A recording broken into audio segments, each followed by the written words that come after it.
On Sunday, he had an incredible game. I was screaming on the airplane, 110 yards and a touchdown, the most beautiful catch. And those you should not be able to question those kind of catches. When the toe drag is that beautiful, Davante, I don't think you can throw a flag. I don't think you can question him. Yeah, I mean, it was something that they felt like they needed to look at for some reason. I wasn't too worried about it. It was a great ball, and then sometimes you get those opportunities to make a great play and one that'll hopefully live on forever. So. Yeah, that was a fun one. If you're rating it in terms of like degree of difficulty alone, where are you putting this catch as a wide receiver? Am I grading it, or is this like a scale of 1 to 10? How are we doing this? However you'd like. Like how difficult? Let's grade the catch. I would say the catch. I mean, off execution, it was an A. Of difficulty, I would give it, if this was the Olympics in France, I'll probably have to give it a 9.1.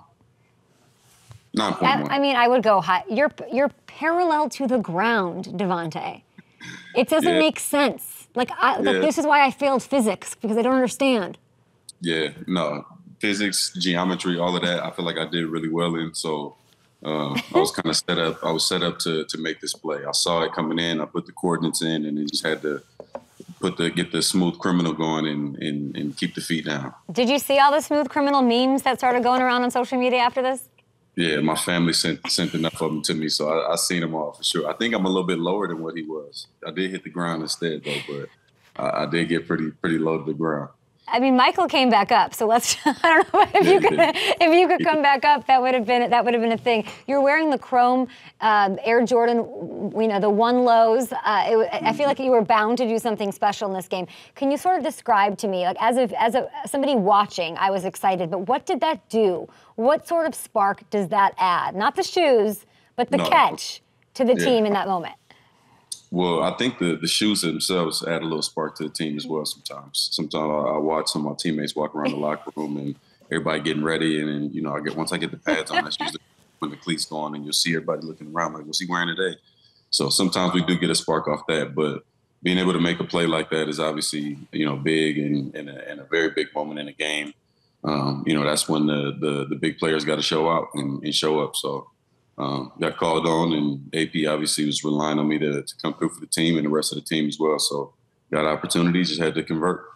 You had a lot of really critical wins in your career. Big wins, big meaningful ones. Was this one special?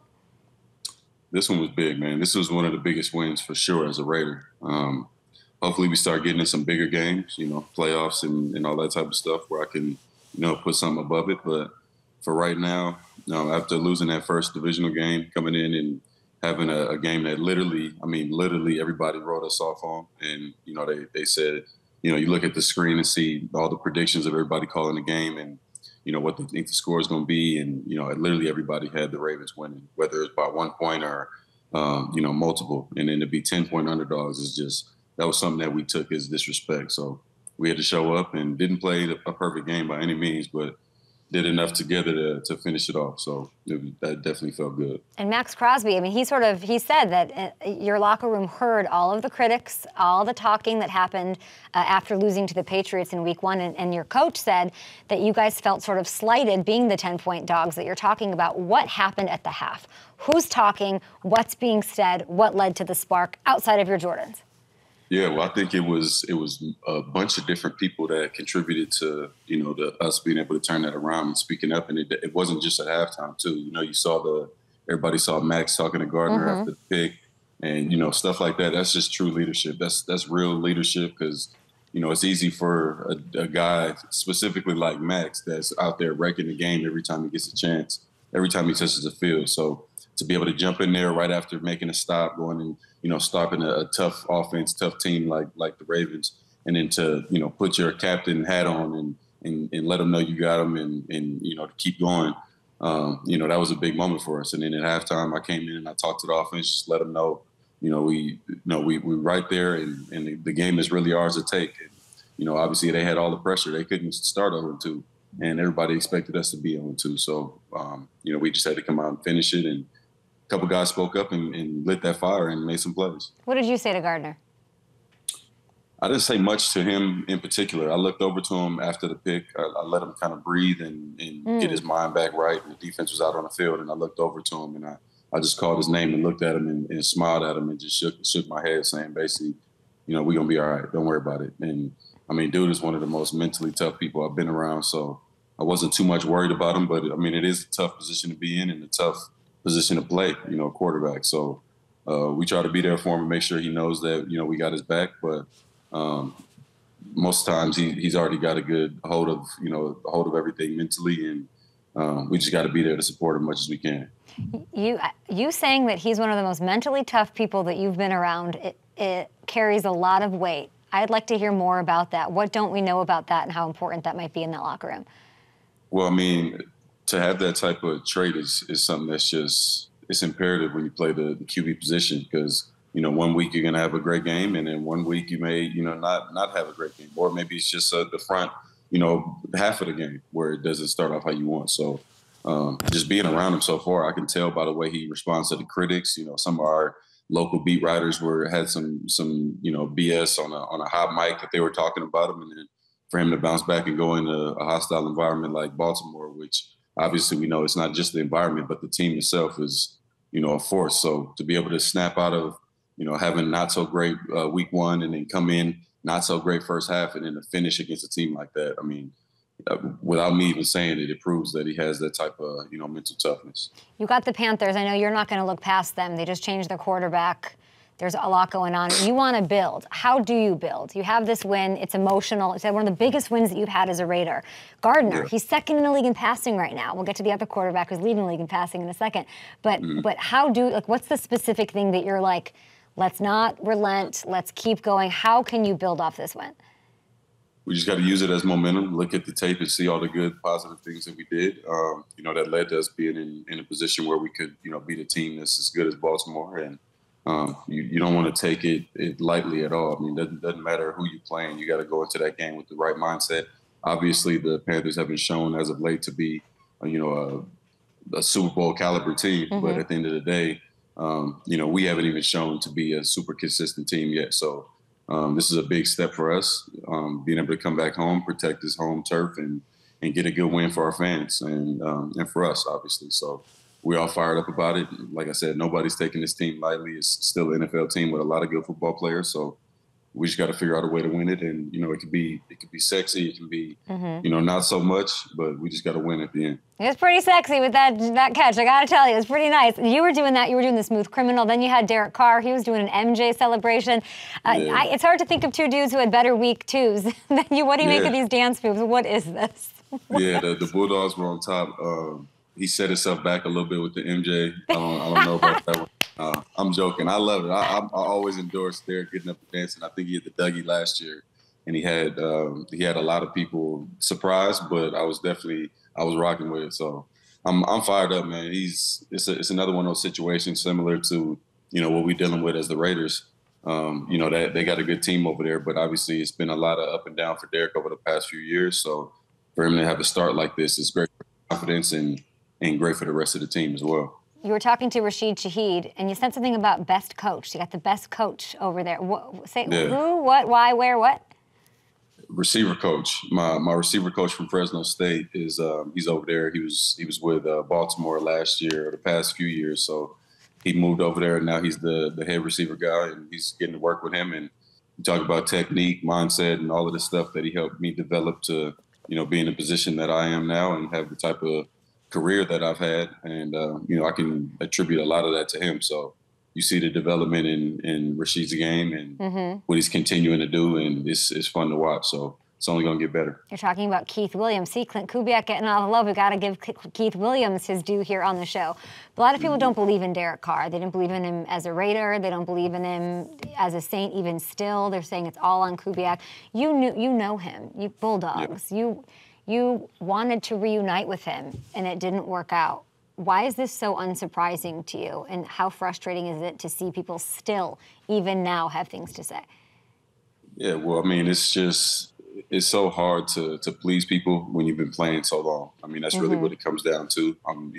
It's the same situation with me. I have, almost 1,200 yards and 8 touchdowns, over 100 catches last year, and the same, it was a down year. So when you've been playing for a long time, they want to see you continue to live at the top. And sometimes it's not as easy to do that. You know, football is the most team game and imperfect game that there is. So it's tough to, you know, come through as much as what you even want to. You obviously set it in your mind to be great, but it's not always easy to do that. So to see him, you know, be at the top, you know, the middle, get hurt and be, you know, at the bottom in his mind and, you know, have different things like that happen. I mean, the dude was, you know, up for MVP at some point in his career. You know, I don't remember what year it was. 2016, when he had a great offensive line.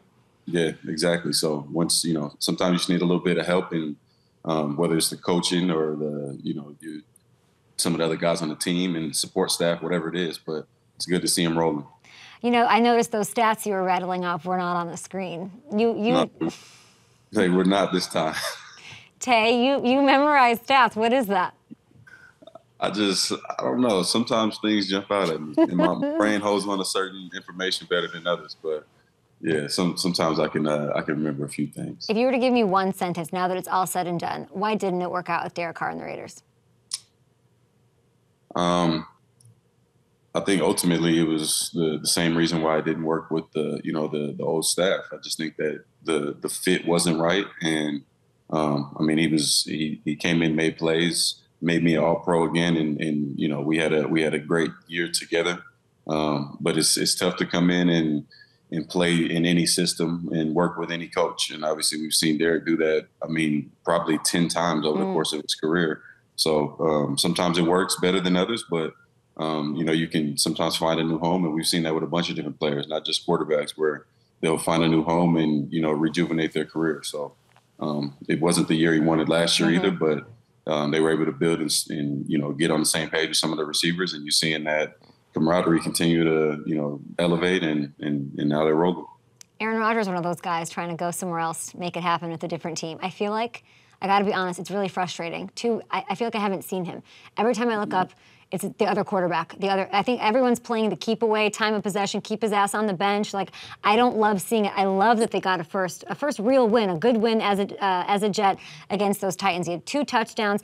To me, it doesn't look or feel super in sync fully yet, and I'm frustrated about it. And his anticipation, like he's just psh, psh, psh. What's the hardest part of a new wide receiver set, whether or even running backs who are operating as number 2 and number 3 wide receivers, as Allen and Hall are? What's the hardest part about getting in sync with Aaron, who's just like ping, ping, ping, ping? Well, I mean, it's something that develops over time. You look at, you know, our connection that we had. It wasn't something that we established, you know, in 2016 we were rolling, and this is only his 2nd year there. In 2016 was my 3rd year with him. So, you know, we started getting going in the right direction, but it's something that you got to put a lot of time into, and sometimes it's not even just the practice reps. It needs to be a game rep, and it's something that you got to work on by going out there every week, and hopefully you can build quicker than slow. But sometimes it takes a little bit more, you know, time in, and different guys don't get the ball, you know, every single game. So it may take 4 weeks to get where you want to be, or even longer. So, you know, I hope for his sake and for the team. Obviously, I got a lot of boys over there with Allen, and a lot of you know, former teammates. So I'm always rooting them on. But it's a tough process, man. They're working through it, and you know, having Aaron over there, I'm never too worried that it won't work out. So, but even with Aaron, it took y'all more than 4 weeks, right? It was, I would say, year 3 is when it really started clicking. And when you say timing, it freaks me out a little bit, because timing, I don't think I don't know how much time Aaron has. I don't know. Yeah, that's a tough part when you start to be an old man like that. You don't have another 10 years to build with somebody. So, what did you think? Did you hear he threw the touchdown to a wide receiver who was literally half his age, a 20-year-old wide receiver? I did not see that, but that's insane, though. Who was it? I'm trying to think of who it was. Who did he throw that? He was literally, who was it? Oh, it was Allen. It was Allen. Allen's 20, running back. The running back. Yeah, okay. Sorry. Yeah, he threw it to a guy half his age. I love that. Okay, I want to ask you a little bit, of course, about Jamar Chase before we bring in Gronk here. Can't wait to talk to you. Talk me through the unsportsmanlike conduct penalty that happened, right? He wants the missed hip drop penalty. Everyone's asking for it. It's not happening. The league's like, we're going to enforce this. What do you think about how frustrated he was? Yeah, I think I think it's tough when I think it's a lot of just pent up aggression that they have and frustration over there. And you obviously got to be smarter at that point in the game. But I mean, you know, they're emphasizing the tackles leaving a little early, getting off the ball quick, and you see how quickly they're throwing that. So if you want to enforce, you know, a new rule, you gotta be willing to really enforce it. And so I understand his frustration, but either way, you got to keep it cool, you know, for the team's sake in that position. All right, we're going to bring in Gronk. I don't know that you have a Gronk jersey. Here's Gronk. Gronk, Davante, you guys just talk for a while. Davante, what's up, man? I'm a big fan. I love your game. And before we get started, I'm actually having a football watch party this Sunday, and one of my boys is coming over. He's the biggest Raiders fan of all time. So I'm just hoping that you could give Jack Capola, my bad, I'm a little off this morning. Jack Capola, a shout out real quick. He'll love it, man. It'll be a great start to our Sunday watch party. So cute. Jack Capolo? Yeah, Jack Capola. Jack Capola, man. My guy Gronk says you're a big fan of the Raiders. I hope you're a big fan of 1-7 as well. So shout out to you. You're getting a shout out here this morning up in Adams. Love you, man. I love all my Raiders fans. So continue to go. We're going to keep working for you, baby. It's amazing. We're trying to fix Gronk's headset. We appreciate you doing that. He's trying to hear it. I do appreciate that. Do you hear it? My headset. I can hear you, Kay, all right, but go ahead, I can't Gronk. hear you, Davante. Go fix your headset. I'm going to keep talking. I got to fix my headset real quick, but I appreciate the love right there, my man. You're running around too much. Let's talk about Marvin Harrison Jr. here, because every young wide receiver in the league is hitting you up for tips. Everyone's asking you stuff. We just saw Rashid. He was like, oh, my gosh, I'm talking to Davante Adams. And then, of course, Marvin Harrison Jr. had a beautiful coming-out party, a win against the Rams. What do you make of that? Yeah, man. I mean, it's funny to see how people just trip out over 1 week, and they looked at last week and they were on his head about that. And I always love seeing a receiver bounce back from a subpar performance, or maybe it wasn't even a subpar performance, but it's just the people talking and you know, doubting for, you know, prematurely. You can't count your chickens till they hatch. And sometimes, you know, this isn't even one of those situations because it's literally the second week of the season. So I'm proud of him, and 4 catches, 130 yards, 2 touchdowns. That's pretty efficient. So I think they got somebody in that young kid over there for sure. Love that. Okay, Gronk, now can you hear Davante? I can hear you now, Davante. Couldn't hear you before. Here we go. He gave you the shout out. I'm going to have to check it out after. Yeah. So I appreciate that love, my man. Thank you. Got you, brother. No problem. Davante, do you remember which team you had your first 100-yard game against? I think it was against that young man right there. Yes, it was. 2014 when we came to Green Bay. It was actually my first time playing in Green Bay at Lambeau Field, and it was one of the coolest experiences. I love it there. I think that's the best stadium to get that true football atmosphere. The fans are on top of you. They're going crazy. They're loud. It was about 2 degrees outside as well. It was the year that we won the Super Bowl, and no one knew about you yet, Davante. Coach Belichick was double-teaming Cobb and the other guys that you had, and then you were just freelancing. You went for 100 yards, and that was a heck of a game. What do you remember about it? Yeah, I remember that was like the breakout game, I think they like to say, for me. I hadn't had anything, I think, even remotely close as far as production and efficiency. So it was good. It was good to get one of those going, because I think that kind of sparked it in everybody's mind that I could play a little bit. And a little bit, sometimes you know as a player what you can do, but, you know, being able to go out there and actually do it gives you a different level of confidence moving forward. So I remember that one like it was yesterday. I remember Revis being on Cobb in the slot, and then Browner moving to Jordy, and then, you know, that ended up switching at some point. And then once I started getting it in, I remember they ended up putting Browner on me, but unfortunately the beating continued regardless. So it was a good feeling. Yeah, I remember that after the game, everyone's like, man, who's that Davante Adams guy? You definitely put a show on, and we've been hearing your name ever since. So congrats on that first 100-yard game versus us. And I remember, too, Clinton Dix was the first rounder that year at safety. I had a catch on like the 10-yard line going into the end zone. It took like 5 of you guys to take me down. I was just rolling over your whole defense left and right. But the final play of the game, if you remember, it was before you guys took a knee, actually. I was on a fade route for Clinton Dix, and it hit off my fingertips. It wasn't the final. There was 3 minutes left. It was our final drive. I almost caught the ball for the game winner. So what a game that was. I'll remember that game for the rest of my life. And this should have been the Super Bowl matchup, boys. That's it should have been. Me sitting at home, I was like, this should have been it right here. And I remember Belichick saying, I have a plan for Jordy. I have a plan for Cobb. I'm not worried about the third guy. And I have a feeling Adams might have heard that. Yeah, man, I did. And at that point, you know, I wasn't really, I didn't take it as too much disrespect because you got to earn that respect first. And I don't think I really earned that respect. So in my mind, it just kind of lit a fire and let me know, all right, you gotta change some things around and earn your respect around here. You know, it's never just giving out. So I like to say that was a defining moment for me in my career. Yeah, and 10 years later, here we are. You've got 4 Super Bowls. Davante's on his way to getting 1, which we love to see. Let's talk about last night really quick, because this Eagles-Falcons questionable call, all right? 3rd down, a minute and 46 left in the game. Saquon drops the pass. Interesting choice, giving Atlanta the time they needed for the game-winning drive. Davante, let's start with you. What did you make of this call? Well, I'd never even seen the call, so that was actually I was busy being a dad yesterday, so I didn't even get to really watch the game. But it's always interesting to see just how these games turn out, and I think this year is going to be full of those types where, you know, whether it's a call or it's an upset, it's going to be a lot of interesting games going on this year. And you know, I'm always looking forward to watching some good football regardless. So what do you think of it, it's good for me. Yeah, I didn't mind the call. I mean, you're there to win the game. It was a call to win the game and seal the deal. And you have 2 options of that play. Jalen Hurts, it's either you dump it to Saquon Barkley, which it was a great call. He was wide open. He just, you know, mishandled the football. I mean, that happens. Or if Jalen Hurts rolls out and there's no one open, he could run the ball. And if he doesn't get the first down, he could still run the clock out. So I would love to have run the clock out. Just an accident, and he just, you know, mishandled that football. So great call, just didn't go as planned, you know. You know, I keep hearing, Davante, before we let you go, I keep hearing about this Brock Bowers. I keep seeing how amazing he is out there. He had another big week helping you out, 9 grabs, 98 yards. I would love to hear from both of you, Davante, and just like, you know, you just don't see that from rookies in this league.